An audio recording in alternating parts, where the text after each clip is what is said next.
Hi there, I'm Wendy McCallum, burnout and alcohol coach and wellness expert, and you're listening to Bite-Size Balance, where everyday extraordinary women share their stories, expertise, and wisdom, all in the name of lifting each other up and creating a better life by design. Whether it's wellness, career, relationships, food, alcohol, mindfulness, hormones, or parenting, we talk about all things women's balance. If your life looks great on paper, but it still feels like something's missing, you're in the right place. Welcome to Bite-Size Balance. Hello, welcome back to Bite-Size Balance. I am here today with Melissa Chureau, and Melissa is one of the many women that I've been introduced to in the last few years, sort of randomly. And it's one of the perks of doing what I do is that I often meet really interesting women and they say, oh, I know this really interesting other woman that you might really like. And then they put us in contact. So Melissa and I did not know each other at all. And we have a mutual acquaintance who put us in touch because she thought we might have a lot to talk about. And we got on a blind date on a Zoom call. And it turns out we did have lots to talk about. And we ended up with this topic for the podcast that we thought would be really interesting. So I'll tell you a little bit about Melissa and then we'll get going. Melissa is a purpose and mindset coach, a mindfulness teacher, a lawyer, and a podcaster. She uses deep inquiry, mindfulness, and principles of somatics to move beyond imposterism and perfectionism to create space in the mind and uncover our true, whole, integrated selves. As a lawyer for 20 years, she's witnessed many who work and live out of alignment with their values and purpose, often because they don't know their worth, regardless of their successes. Many feel like imposters waiting to get exposed and afraid that who they really are isn't enough. As a person with over 22 years in recovery from alcohol use disorder and a lifelong ADHD-er, Melissa is all too familiar with the experience of imposterism and what it can do. After years of living behind the mask of imposterism, she now lives authentically and regularly shares her story to destigmatize both alcohol use disorder and ADHD. Melissa's also been a mindfulness practitioner for over 25 years, and her podcast, The Fully Mindful, explores mindfulness, purpose, and what it is to be a human among humans. Hi, Melissa. Hi. I'm so glad you're here. I think this is going to be great to be here. Yeah, it was when we were talking and you said that the kind of area, your sort of niche area that you spend a lot of time on with your clients is imposterism, or as it's sometimes referred to, imposter syndrome, although we're going to talk about why that's maybe not the best way to describe this, the problems with that. I thought, oh, this is so great. I've never had anyone on the podcast to talk to about this. And this is something that for me personally is just such a big piece of my story. And something that I've only really become aware of, though, in hindsight, reflecting back on, in particular, my time as a lawyer, which is, obviously we have that in common. You're still practicing law. I stopped, like 13 or 14 years ago, more than that, I guess. It's been a long time since I've been a practicing lawyer. But when we were chatting, it just was so clear to me that we had all of these things in common, but also that you'd be a really great person to come on and talk about this, because I see it in my practice too. It's not necessarily it's not something I would say I have a specialized expertise around, but it comes up all the time. And oftentimes it comes up in or as perfectionism, which is something else we're going to talk about today. So welcome. I'm so glad to have you here. I'd love it if you'd start by just telling us a little bit about you and your story and how you got to this place where you are now coaching women around these topics. Yeah, I mean, it's been a long time coming. I grew up with ADHD, but in the time that I grew up, I'm 52 now, so it was in the 70s, they didn't even have the term ADHD. At the time, I think the best term they had was even more denigrating. It was minimal brain dysfunction. And they, at the time, believed that the best way to help people who had minimal brain dysfunction was to group them in schools with other kids who had other types of conditions. So whether they were behavioral or they had mental health or learning disabilities, they wanted to group all of us together. And so I remember from a very young age being told that I was different. My mother, who is a single parent, raised me, and she did her best, but she couldn't help but let me know that I was different because that was just what was going on. So she was trying to prepare me for what was to come at school. And so while she advocated very effectively for me to not get put into a special class, I immediately knew I was different from. And I couldn't do what the other kids did. I was treated really differently by most teachers. And it wasn't until I think I made it to the 4th grade where I was in an experimental class in Philadelphia. And it was really different. It let kids figure out what they were interested in and do that and work at their own pace with some guidance. And it was the first time that I felt like I belonged to the human race. It was the first time I wasn't different and didn't have to try to act like somebody different. But after that, it went back to the way it was. And so I never asked for any help. I learned to mask things. But what I deeply integrated into my being was that I was different from, and if you knew who I really was, you would know I was no good at A, B, or C. And you would ultimately leave me, exile me, and I would be left alone. Right. And so that continued, through high school and through going to college and eventually through law school, especially in law school. And we can talk a little bit about the culture of law and how that plays into this experience of being an imposter in one's own life and career. And that was my experience. And so I think it was sometime during high school, I learned to manage these feelings of inadequacy and difference by treating them with alcohol and other behaviors. So I had an eating disorder that allowed me some semblance of control. I used alcohol in order to quell my feelings of difference and imposterism.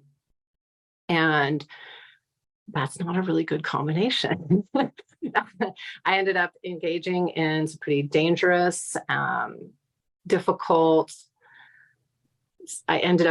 situations, engaging in dangerous behavior for myself and probably for others. And eventually kind of got my stuff together, later on in college and in law school. But all of that contributed to this sense that if you really knew who I was, you definitely wouldn't think that I was competent to do whatever it was, to be a mom, to be a good wife, to be a lawyer, to be whatever it was that I was in my life. I had this really certain feeling that you would find out who I really was and that would never be enough.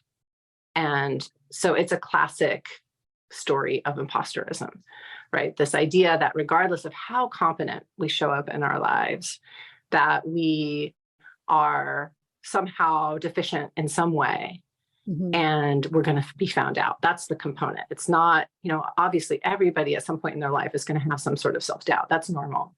But where it gets really debilitating for some people is in this idea of, I'm going to be found out. Right.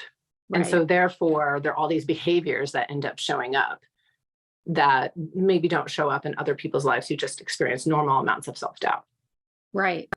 Yeah, that's really interesting, because that's the part that made me realize that what I had always just assumed was a poor fit for me in the legal profession, or just a lack of confidence, was actually more this imposterism that you're talking about. And that was just constantly waiting for the other shoe to drop. I was waiting for them to find out I didn't know as much as they thought I knew, or that I wasn't as clever as the other lawyers on the team, or that, I had missed something. That was the other piece. It was always this constant fear that that I was going to make a big mistake and someone was going to find out that I actually wasn't who they thought I was. So I looked up the definition before this podcast of imposter syndrome or imposterism, because I just wanted to get a handle on how it's defined sort of more clinically, I guess, or socially. And the definition I found, and I'm sure there are many different versions, but it said the persistent inability to believe one's success is deserved or has been legitimately achieved as a result of one's efforts or skills. And that's for sure how I felt when I was practicing law. I mean, I did all the things. I did really well at them too, which I think is a piece of it, right? Like a piece of it is often like that you're actually quite successful and a high achiever. Mm-hmm. Yeah. Yeah. I think the piece that definition is missing is that the other shoe is going to drop. Yeah. Yeah. I think that piece is really important. But yes, that's definitely this persistent feeling that you're not enough or not competent, despite all the external evidence to the contrary. Right. So, I mean, lawyers in particular feel it, doctors, engineers, people in high finance. And I suspect part of it, I know with the law it is, but I suspect even in these other fields that it's the case that the culture is responsible a little bit for it. So for those of your listeners who aren't lawyers, the way it is in the law and what we're taught to find the problems with the other person's argument. We're taught to find the cracks in the law, the loopholes, the this, the that, right? We're taught, and often it happens publicly, that we expose this. It's not personal. It's just, here are the flaws in this argument, the things that the other side missed. Right. And we do that in front of a judge. We do that in front of a jury, potentially. We do that in writing. We do that perhaps with other lawyers. And so it's this very public unveiling of the things that you screwed up on. Right. And it's not necessarily that you screwed up on, but that's how it can be internalized. And that's how it can feel. And I suspect it's the same with, I've had people on my own podcast, a woman who was in high finance, who talked about that exact same thing as well. That, there's this, if you miss something, like you just blew up a multi-million-dollar, perhaps billion-dollar deal, right, that you are now responsible for, and everybody knows it. Yeah. Same thing. If you screw up as a doctor, guess what? Or even if you get your research wrong, somebody points out your research is wrong, and that's public and that's published. And so there are fields in which, and I'm not saying it's a bad thing, they're good things, right? To be able to see where there are flaws in an argument or difficulties, but it adds to that pressure, right? These circumstances, these these public venues for showing how we missed something or we were wrong. Yeah. And if we're perfectionists as well, which is a word I hate, but a word I hear constantly from the women I work with, and a word I used to use, so I'm not judging, but if we have that mentality that we have to do this perfectly or else it's not a success, and we're in one of these professions where part of the profession, part of the practice is to find the mistakes, it's actually impossible to be perfect. There's always going to be some argument there. It has you in this constant state. This is where the whole "they're going to catch me out" thing, I think, comes in, right? Where it feels like you're walking on eggshells, and like every day I would be like, oh, phew, didn't happen today, right? And in my practice, as you know, I work a lot with women who are at the beginnings or maybe even the end stages of burnout. And so they've been in chronic fight or flight for a long, long time. They're dealing with a lot of overwhelm and a lot of stress, and it's starting to catch up with them. I think this is where burnout and imposterism intersect. It's this like constantly being on guard because you're always waiting for that other shoe to drop, which of course is pushing you into that fight or flight place and jacking up your cortisol and all of that. So I think it's such an interesting topic. And it's amazing to me that we haven't talked about it yet on this podcast, because it does seem so directly connected to where women find themselves a lot of the time, especially in midlife, when they've been living with this feeling of being an imposter and waiting to get caught for a really, really long period of time. Yeah. And I mean, I do think it is an intersection, right? That burnout piece and the imposterism, and certainly imposterism can contribute to the burnout, right? Because it's this hypervigilance that we feel, right? We have to always be, like you said, on guard and be aware and kind of looking around a corner and, how do I, cover up any mistake or explain any mistake that I may have made, assuming we're going to make mistakes. It's a high stress situation. right? Totally. Yeah. And that definitely can lead to burnout, right? Yeah. To always be on guard in that way. Yeah. And it has other impacts too. You know, people who are overly perfectionistic might keep working on something over and over and over again. And that can be really detrimental to themselves, but also to the piece of work that they're working on, right? That, you know, they need to get it in, and maybe now they're late. They maybe don't take risks at work. Maybe they don't do stretch assignments at work, whatever work they may be. They might avoid them, you know, they might start engaging in avoidance or even self-sabotage. Yeah. Right. And I remember how this showed up for me. I was working at a DA's office, and I was more than competent. I was really good at my job by all external evidence, right?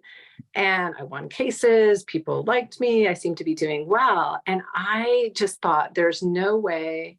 I kept avoiding trying to be on more difficult cases for a long time, even though I was capable of it. And that was not good for me. It was not good for my career. It wasn't good for the office because my skills were going unused. And so we really can do a number on ourselves, as well as the, you know, the organizations that we might work for. Or, I mean, there are parents where this happens, right? Stay-at-home moms who, you know, have this sense of imposterism, and they don't engage maybe with other moms or engage in activities that could be helpful or exciting or interesting to them for fear of being exposed as not being the perfect mom, right? Not, you know, having their kid eating sustainably, you know, vegan, paleo, no GMO, you know, no screen time ever, you know, the model of, or so-called model of perfection these days. The purple unicorn of motherhood that does not exist. Right. Nobody does. Right. Yeah, it's true though. It does show up as well in on the mothering side of things. And I was reading something somewhere. I was just looking for it as you were chatting, because I wanted to actually quote it properly, and I'm not going to, but because I can't find where it was. I was reading a bunch of articles before this, before we got together to record this. And one of the things I was reading about is the difference between men and women when it comes to imposterism, and how men tend to respond to the feelings versus how women tend to respond. And I'm going to get it a little bit wrong, I'm sure. So, you know, give me some grace here. And maybe you know what the correct statement is here, but I think what it was saying is basically women tend to just work harder. They just like throw themselves at it and just try to do more and do it better. And men do the opposite. They almost sort of withdraw and don't tend to take on more or challenge themselves more, which is interesting, because I think that might be the opposite of what you just said about your experience in the DA's office, but I'm not sure. Yeah, I don't know. I think, I mean, just in my own experience, I haven't really seen the literature around the differences between men and women, but I have seen the hard worker effect, that's for sure. And definitely have seen that women, I mean, that's sort of the classic tale of the women maybe not applying for a job because they don't meet every single criteria that's listed in the job post, but men will do it even if they've never had any experience. I don't know if that's really true, but certainly that's what people say. But I have seen people who overwork, absolutely, and I think women for sure overwork. Yeah, and they try to over deliver in every single way. Yeah, I just found it. So it's from an article, just from a Forbes article that I was reading by Luciana Paulis. But the sentence that I'd sort of highlighted was, men tend to underperform, avoiding challenging goals and feedback, while women challenge themselves even more to prove their worth, but are never relieved of stress and anxiety, even when performing as expected, which I must have probably highlighted because of that burnout connection. But yeah, that was really interesting. And it is more common, I think, in women than it is in men, right? There's certain populations that are more likely to be challenged with this imposterism.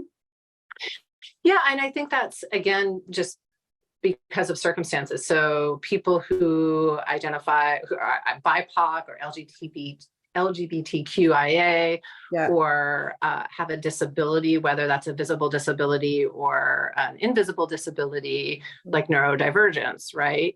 And so these people, and I can include myself among them as a neurodivergent and also with mental health conditions, that, you know, we're supposed, if we're at all out, especially for people who are BIPOC or who are otherwise out in any particular way with their identity, that they take on this mantle, this burden of whatever culture or identity that is, and they're supposed to be the icon, right, for their whether it's a race or whatever their identity is. And so they have this extra burden. So they, and they're in a room full of people that don't look like them, that don't have their experience. And so they're already feeling different and apart from, and yet they have this extra mantle of stress on them to be the best for their, whatever it is. Again, it could be their race, their religion, their orientation, their whatever it is. And so, yeah, I think that can affect or at least impact these populations much more significantly.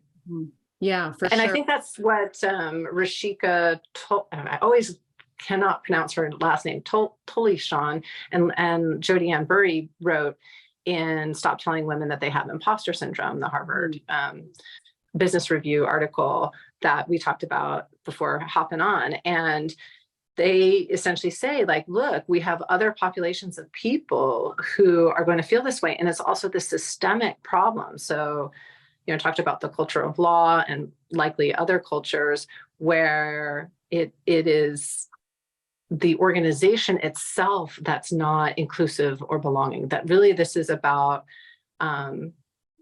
implicit biases, right? And not engaging in conduct or activities that is welcoming, which further excludes and adds to this sense of imposterism among people. Yeah, I was so glad that you raised that article, because I had read that article a few years ago whenever it came out. And again, the article, if you're interested in reading it, it's called Stop Telling Women They Have Imposter Syndrome. And it was published in February of 2021, so a couple years ago. And it's in the Harvard Business Review. It's written by, I'm going to probably not pronounce it right either, but Rashika Tolishan and Jodi Ann Burry. And they talk about this idea of imposter syndrome and how just the words imposter syndrome are problematic because, first of all, imposter invokes kind of a criminal. It sounds very bad. And also the word syndrome is sort of reminiscent of, you know, especially for women, I think this whole idea of hysteria, you know, that we got branded with because of the root of the word hysterical, I guess. And just how that, you know, has not helped women, and turning this, sort of pathologizing this and making this a woman's problem, or in the case of the article, a Black woman's problem, right? A marginalized person's problem, as opposed to a systemic or institutional problem or bias that needs to be fixed. And so the focus of the article is really interesting, is it's talking about, look, we need to be fixing the bias, not fixing the women, which is interesting, because of course, I mean, you and I have both lived through that. And I was thinking about the law firm that I worked at. It was a great law firm. I had so many amazing people that I worked with, and there were so many things being done to try to create some equality in that workplace, but it was definitely not diverse in terms of, there were not a lot of people of color that worked there. And in terms of women and men, all the top tiers of that firm were men. There were women moving their way up there, but definitely mostly men. And a lot of the old boys club stuff still happening, you know, and you'd see it. So there might be talk of equality in the actual workplace that I was in you know, my more senior position as a lawyer and eventually as a partner. But then you would see it play out differently in the employees. I saw it play out differently in the employees below me in the hierarchy, you know. So, and I could just, you know, on reflection, I could see all of these systemic things that were built in that were making it really, really challenging to feel competent, because I think at the end of the day, that's what it was. I just felt I did not have confidence in my own competence. Yeah. And that's it. You hit the nail on the head with that one. And even some of the best firms that I've seen and some of the best organizations a lot of it is it's just not intentional. It's just the way things have always been done. Of course. Right. You have people who go out and they play golf, and they won't necessarily be all, white men, but that's often who it is. And even if it's not, it's just, you suddenly develop a relationship. And so then the senior partner gives the work to the person that they're golfing with, and then has completely forgotten about this other associate who maybe is BIPOC or LGBTQIA or both, and is certainly capable. And then that person maybe doesn't feel comfortable going to those outings for whatever reason. Maybe they don't play golf, right? And so they're automatically excluded. So they seem kind of innocuous, but they have this impact, right? Where people who are in these organizations aren't given the assignments, and there are really simple things that can be done, to track who's mentoring who, making sure that people get equal assignments, stretch assignments, and feedback and other opportunities, not always having it be, on the golf course. I'm using, the golf course, but it doesn't have to be the golf course or the bar for that matter. I mean, we could go off on a whole nother topic about how alcohol use is an issue in certain fields. And would necessarily make it difficult for everyone to participate. There are so many things that can be done on the organizational level that could really increase belongingness at an organization, and really behooves the organization to do it, because they're missing out on some really amazing work. Right. And people leave. So what happens, and I think this was part of the Harvard Business Review article, was the conversation around the fact that Black women in particular were leaving to become entrepreneurs because they were finding it just intolerable. Yeah. So you're losing people who are tremendous assets to your organization as well. So there's lots that can be done on the organizational level. What can be done on the individual level? I was thinking about this before we recorded. I was just thinking how much differently I would have approached everything if I had also been a coach when I was a lawyer. So if I'd had the benefit of the experience that I've had over the last, however many, 12, 13 years of coaching women, how differently I might have seen that. I was thinking about the things that I believe to be as true as the sky is blue, and how now my gut, and if I'm working with a woman, the first thing I ask them is, okay, what's the evidence? And we spend time kind of digging into the evidence that this thing that has become, the story that's just affecting and impacting and informing all of the behavior and all of the emotions associated with this area. How true is that even? Where did that come from? What's, what else is true? Like, I would have done all of that work. So what kind of work do you do with clients when you're working with people who are struggling with this imposterism? And I just want to say for everyone listening, we're using imposterism because we like it better than imposter syndrome, because we want to take the syndrome and the pathology out of it. Right, Melissa? Yeah, that's true. Although I'm still not the biggest fan of imposterism. I wish we had.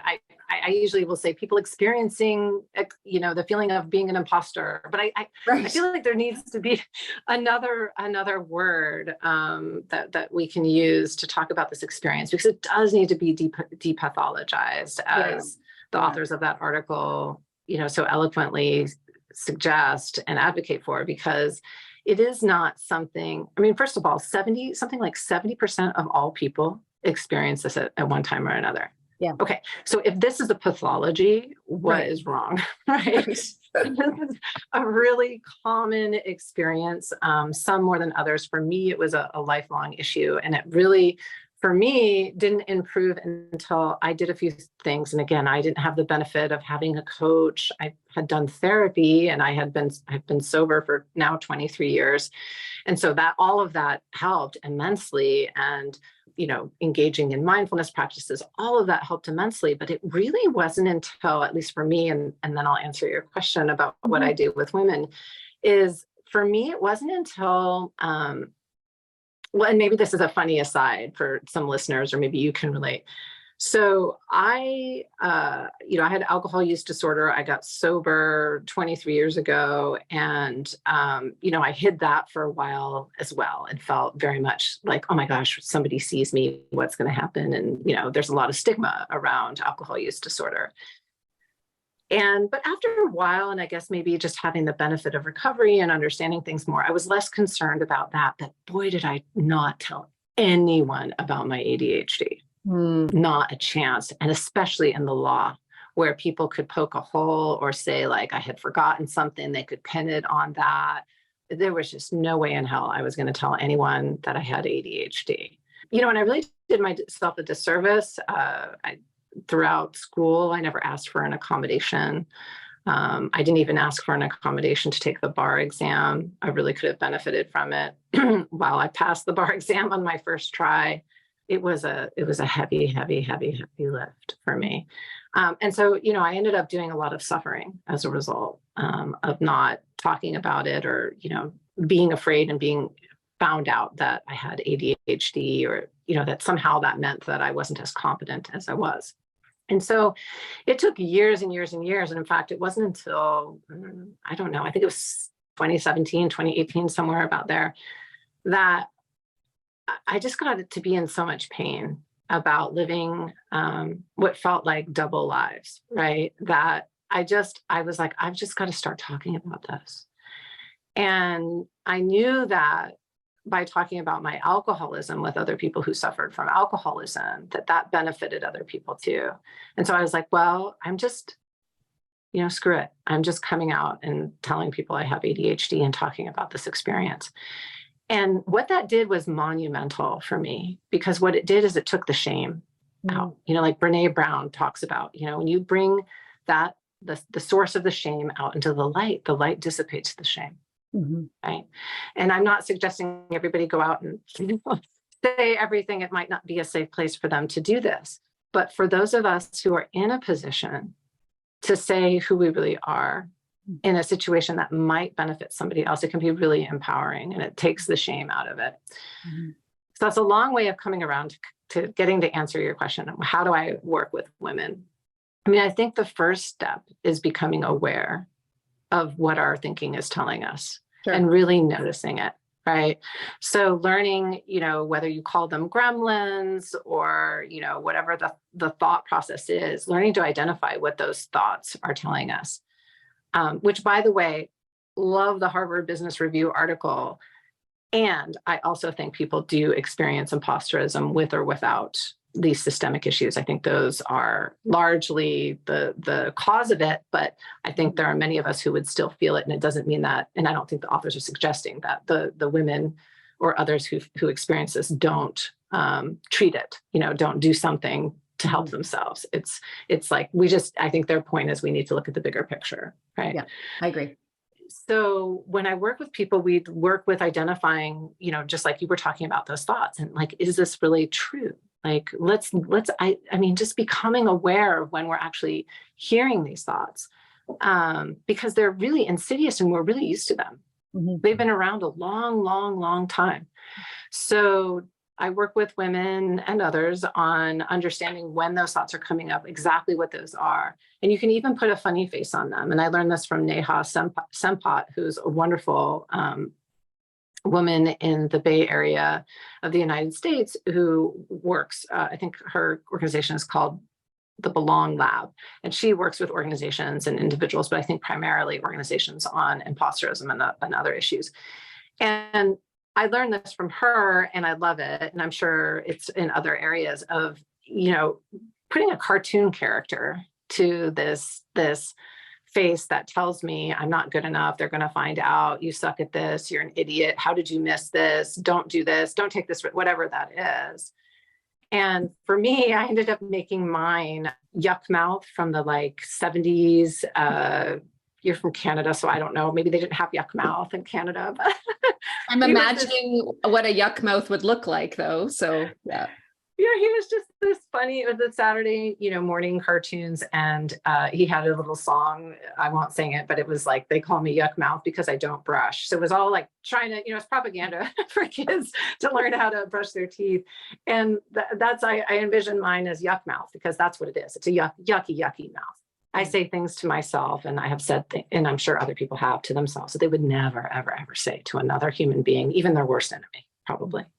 Yeah, I think we all do. Don't you think we all do that? I think we do that. I think do. it's so common, and we don't notice that we're doing it. And so, like you said, the awareness piece is just so powerful to just like for women, when I get them to start paying attention to those limiting beliefs, as I call them, or gremlins, as you call them, the negative self-talk, some people will call it. When you start writing down those things all day and you start realizing how often you're talking to yourself and how awful the things are you're saying to yourself, that's a really kind of light bulby moment for a lot of women. Yeah. And I think, we've just gotten these neural pathways are just so ingrained. We've gotten really used to them that we don't even notice. So sometimes the first step is awareness, but people think, well, how do you get there?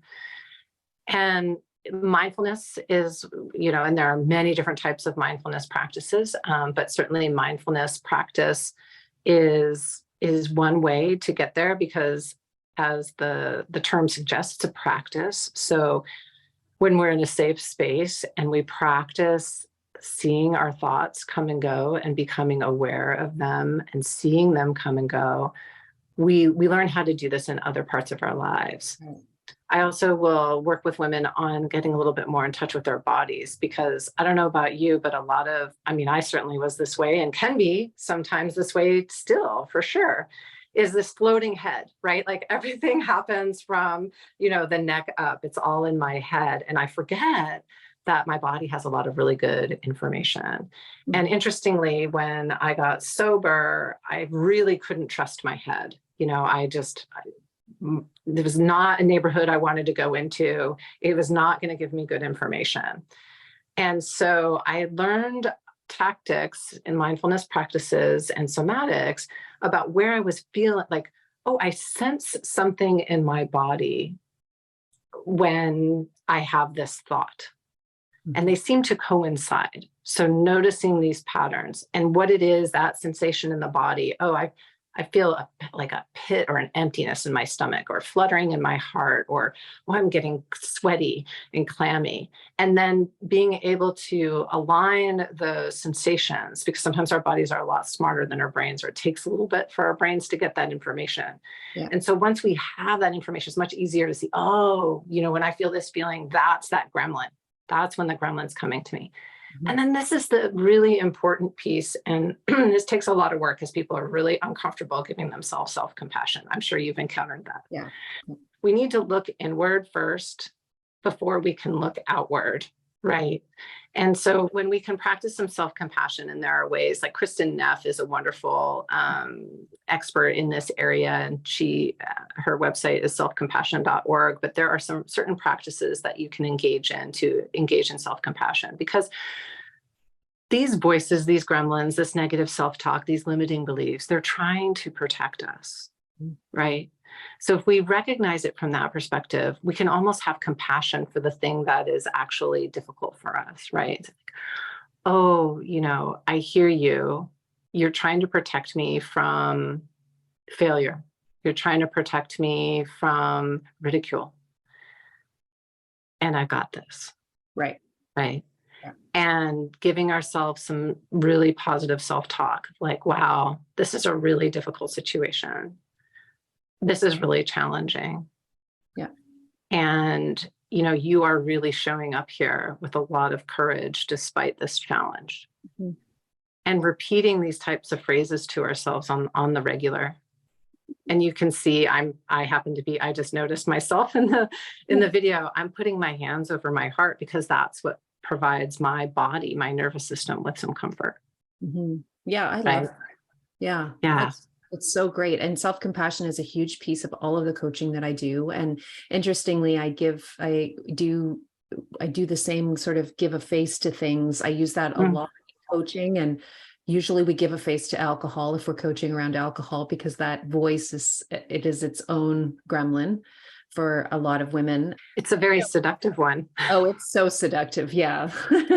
And the other thing that I was thinking about as you were talking, I wonder what you think about this, is that I think another thing that's helpful for women is to really start consciously practicing celebrating their achievements. Because I think one of the reasons probably why women are more inclined to, I don't want to say suffer because that sounds like a pathology again, but to struggle with imposterism is that we, for whatever reason, for me, I think it's just the way I was raised. We're raised to not be braggy, to not celebrate ourselves, to not talk about our successes and our achievements. And I have to think that just makes it so much easier for us to fall into this imposterism scenario, right?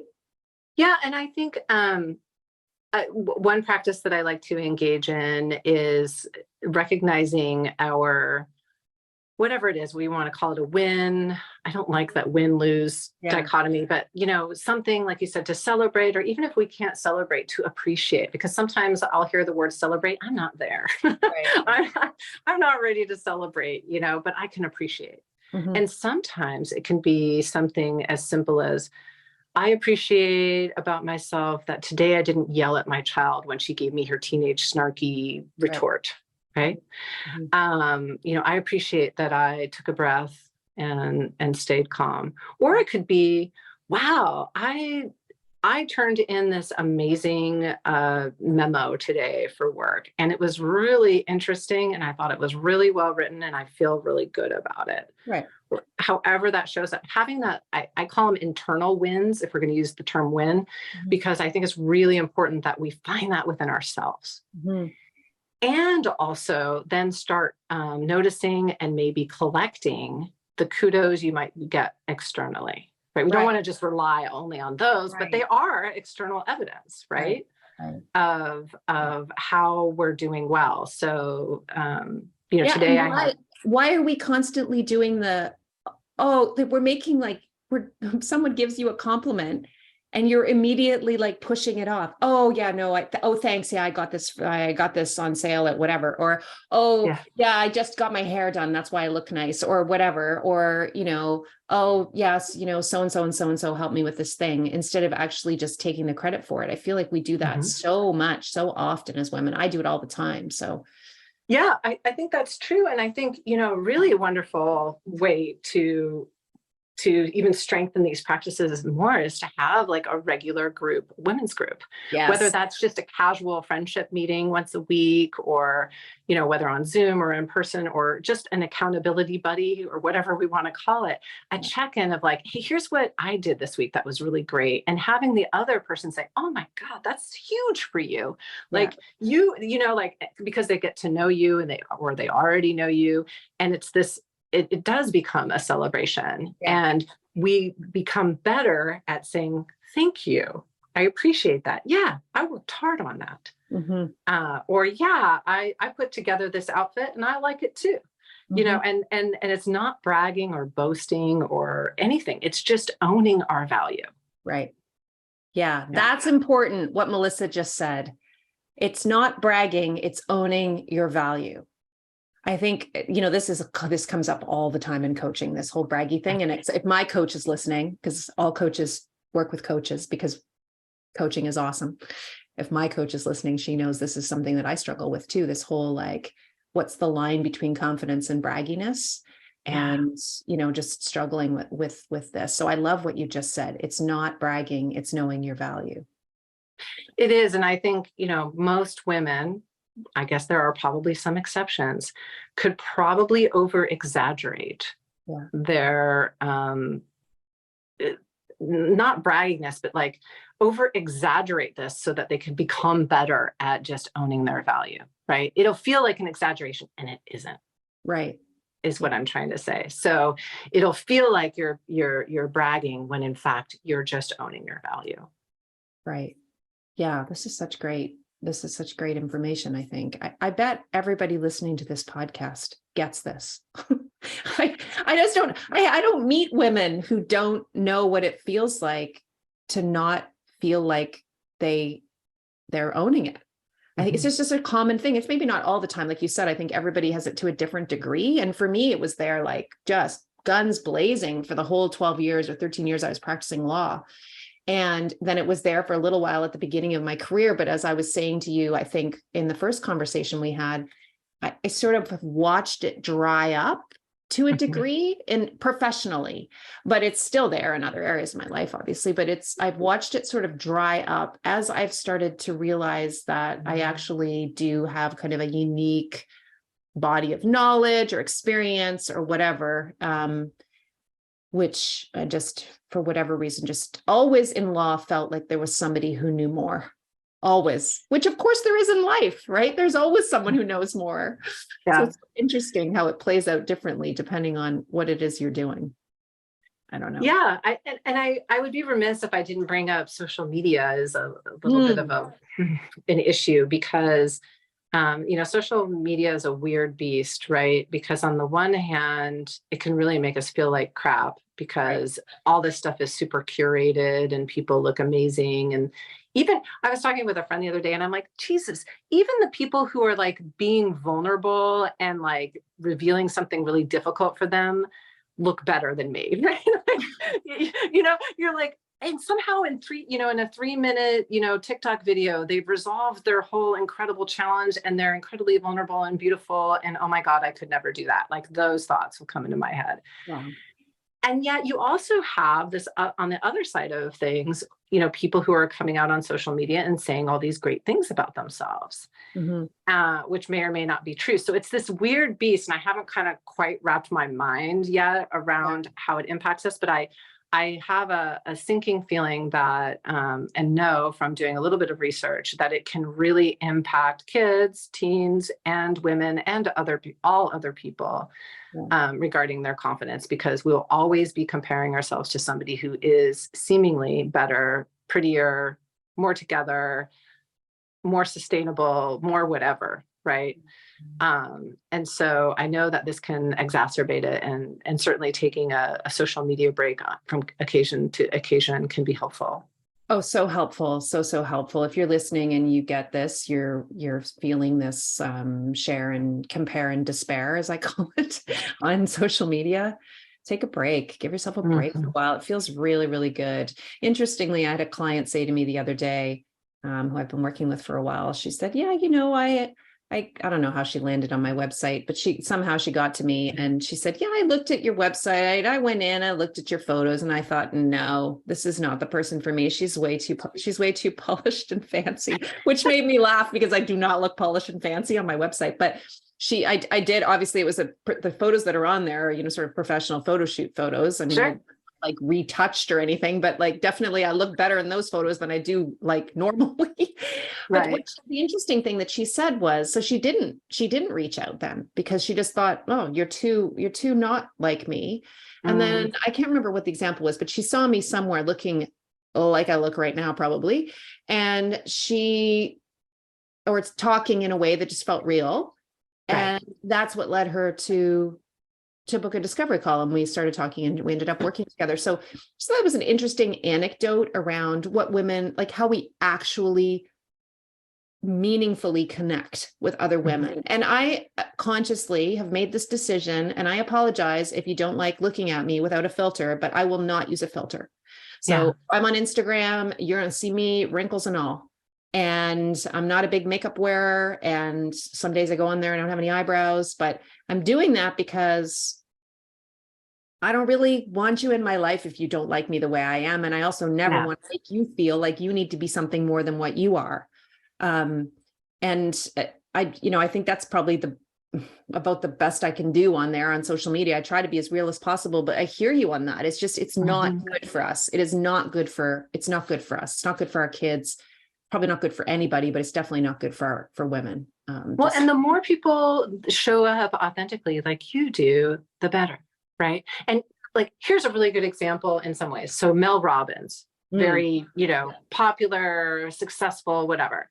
Yeah. She shows up on TikTok without makeup. She's like out with like a farm hat on in the middle of nowhere where she lives in Vermont.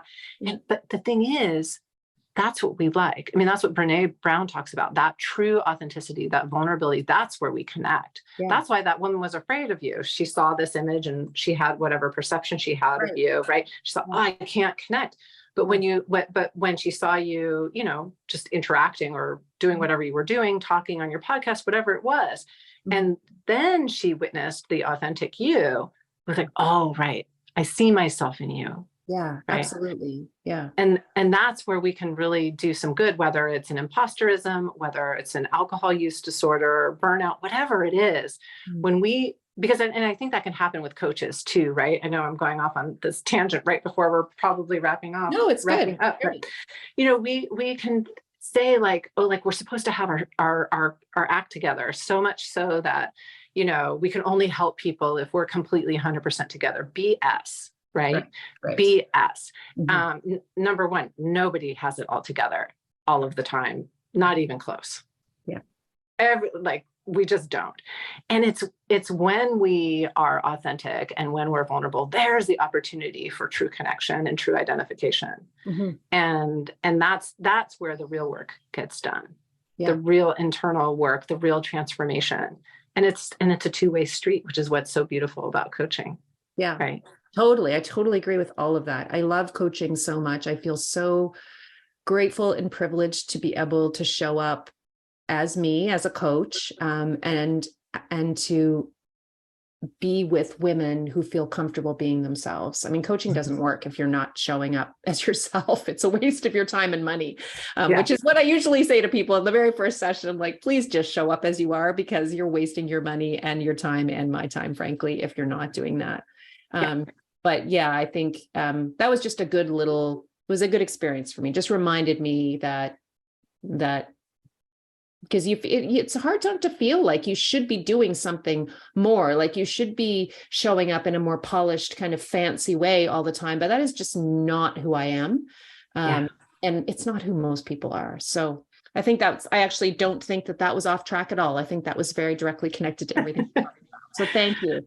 Well, listen, This has been a super interesting conversation. And as I suspected, I could continue talking about this with you for a long time, but thanks for coming on and helping introduce this concept of imposterism, or what's the other way that you describe it that doesn't even use persons who are experiencing being an imposter. I mean, there's no way of saying this the right way. It really isn't. It really isn't, but it is so common, and it is something that we can change. Both, we need to do the work. Like you said, I love the example you gave to me before we hit record of climate change. You said, like, there's the big stuff that needs to happen, that the big organizational, political, governmental work and corporate work that needs to happen to solve the problem, to make progress. But then we all also have to do our part as well. And I think the same kind of thing is coming out around this topic. There is a real problem with systemic bias and discrimination and historical bias, but there's also work that can be done on an individual level to help you not feel this way. So so thanks for sharing all of the information and the tips and strategies that you did today. Where can people find out more about you, Melissa, and your podcast? Thank you. Yeah, they can find me at thefullymindful.com. And that's where most of my information is, as well as where the podcast lives. Although you can find the podcast by the same name, The Fully Mindful, pretty much anywhere that there are podcasts. And and speaking of which, we're going to have you on the show pretty soon. So your listeners will get to find you over there. So more incentive for them to come over and check that out too. True. And I will share that with everybody when that happens. Well, thanks again, Melissa. It's been a delight, as I knew it would be. Yes. Thank you so much. You've been listening to Bite Size Balance with your host, Wendy McCallum. As a burnout and balance coach, I help busy high achievers like you create a more balanced, joyful life. Ready to create a life you don't want to escape from? Download your free Blueprint for Change now. This incredible workbook includes some of my favorite coaching tools and will help you get clear on what you need more and less of in your life. Grab it at www.wendymccallum.com/blueprint. That's www.wendymccallum.com/blueprint.